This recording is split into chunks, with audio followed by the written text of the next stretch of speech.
મહેસાણાના કડીના થોડ નજીક પાંજરાપોળમાં અચાનક 20 ગાયોના મોત.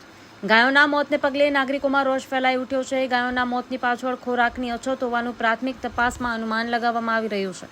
કડી તાલુકાના થોડ ગામના નજીક પાંજરાપોળમાં ગાયોના મોત થતાં નાગરિકોમાં ચકચાર મચી ગઈ છે. આ ઘટના હૃદયને હચમચાવી નાખે તેવી છે.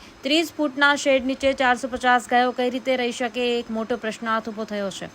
નાગરિકોનું કહેવું છે કે પાંજરાપોળના ટ્રસ્ટી અને અધિકારીઓ આમાં સીધા જવાબદાર છે. એક બાજુ સંતુ મહંતો ગાયો માટે લડત આપી રહ્યા છે અને ગાયને રાષ્ટ્રીય માતા જાહેર કરવા માટે આંદોલન કરી રહ્યા છે, ત્યારે ગાય માતાની આવી કફોડી હાલત જોઈને આપણું પણ કાળજું કંપાવી જાય છે. જ્યારે ગાય માતાના 32,000 દેવતાઓનો વાસ હોય છે, છતાં પણ આજનો માનવી ગાય માતા માટે ક્રૂર બન્યો હોય તેવું દેખાઈ રહ્યું છે. જરા પણ આજના માનવીએ ગાયો માટે દયા ન દાખવી હોય, શું ખરેખર અમને ગૌ હત્યાનો પાપ લાગશે કે પછી આવા લોકોને ભગવાન માફ કરશે? સરકાર આની તટસ્થ તપાસ કરે તેવી નાગરિકો માંગ કરી રહ્યા છે. બ્યુરો રિપોર્ટ, ઇસ્માઇલ ગાંચી, કડી.